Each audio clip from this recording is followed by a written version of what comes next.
করেছি যে আমেরিকার যে ট্যারিফ রিলেটেড যে ইস্যুটা আছে সেটা নিয়ে। তো অনেকেরই ধারণা যে এটার সাথে আসলে ইনভেস্টমেন্ট সামিট কীভাবে রিলেটেড, ইনভেস্টমেন্ট সামিটের ঠিক আগে এরকম একটা ইনসিডেন্ট হলো, তাতে আমরা এটার ব্যাপারে কি মনে করছি। তা আপনি যদি আমাকে পার্সোনালি জিজ্ঞেস করেন, আমি I C the glass half ফুল, এই কারণে যে আসলে আপনি যদি ওনাদের যেই পয়েন্ট অফ ভিউটা থেকে ওনারা আসছেন, ইউএসটিআরের একটা রিপোর্ট আছে বাংলাদেশের ব্যাপারে, বাংলাদেশের বিনিয়োগের যে অবস্থা, সেই অবস্থার ব্যাপারে ইউএসটিআরের একটা রিপোর্ট আছে। সেই রিপোর্টের উপর বেস করে ওনারা অনেকগুলো ডিসিশন ড্রাইভ করেছেন বলে বলছেন।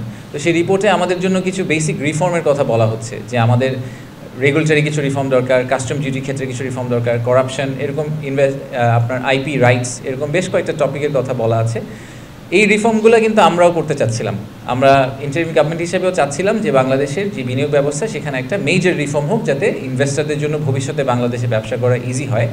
তো ওনাদের এই এডিশনাল পুশটা আমাদের জন্য আসলে একটা খুবই বেনিফিশিয়াল আউটপুট। আমি মনে করি যে এই মোমেন্টামের উপর বেস করে আমরা অনেকগুলো রিফর্ম আসলে আমাদের বিনিয়োগ ব্যবস্থার মধ্যে করে ফেলতে পারবো, সেটা আমাদের জন্য আসলে ভালোই হবে। এটার মধ্যে নেগেটিভিটি আমি একদমই কিছু দেখি না। এই অপরচুনিটিকে ইউজ করে আমি মনে করি যে আমাদের আসলে ওভারঅল ইনভেস্টমেন্ট ক্লাইমেটে একটা সিগনিফিক্যান্ট প্রোগ্রেস আনা সম্ভব। আর আমাদের কম্পিটিটর কান্ট্রি যারা আছে তারাও আমাদের সাথে একই বোটের মধ্যে আছে, একই নৌকায় আছে। সো তাদের ডিরেকশন অফ ট্রাভেলটা যেদিকে হবে, আমাদেরটাও মোস্ট লাইকলি সেদিকেই হবে। সো আমি এটা নিয়ে একেবারেই চিন্তিত না যে ইনভেস্টমেন্ট ক্লাইমেটের ঠিক 4 দিন আগে হঠাৎ করে একটা ইউএসএ চেঞ্জ ইন পলিসি আমাদের জন্য কি মেজরলি নেগেটিভ হয়ে গেল কিনা। আমি অ্যাকচুয়ালি পার্সোনালি মনে করি যে ইটস এ গুড সিগন্যাল। আমরা এটাকে ব্যবহার করে, আমরা এটার অপরচুনিটিটাকে নিয়ে আমরা ভবিষ্যতে আরও বেটার ইনভেস্টমেন্ট ক্লাইমেট তৈরি করার চেষ্টা করবো বাংলাদেশে। ধন্যবাদ। দেখেন, আপনাকে এটাকে একটা গেম অফ চেসের মতো করে চিন্তা করতে হবে। বাংলাদেশকে ইন্ডিপেন্ডেন্টলি দেখার কিছু নাই।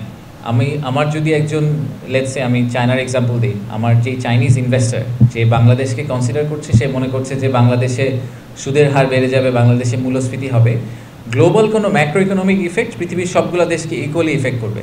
সো ট্রাম্পের, ফর এক্সাম্পল, ডোনাল্ড ট্রাম্পের যেই নতুন পলিসি বা উনি যেই ডিক্লারেশনটা দিয়েছেন, এটা যদি এক্সিকিউটেড হয় তাহলে কিন্তু শুধু বাংলাদেশ মূল্যস্ফীতির ভিতর দিয়ে যাবে বা সুদের হারের ভিতর দিয়ে যাবে তা না, সবাই যাবে।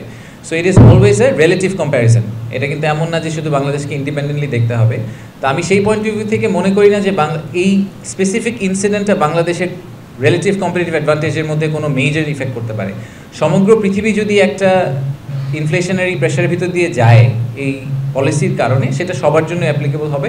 সো সেই ক্ষেত্রে আমার মনে হয় না যে বাংলাদেশের জন্য ইন্ডিপেন্ডেন্টলি এটা অনেক বেশি ডেট্রিমেন্টাল হবে relative to rest of the globe. For more update, follow us on Facebook, subscribe our YouTube channel, get the latest update on www.daily-sun.com.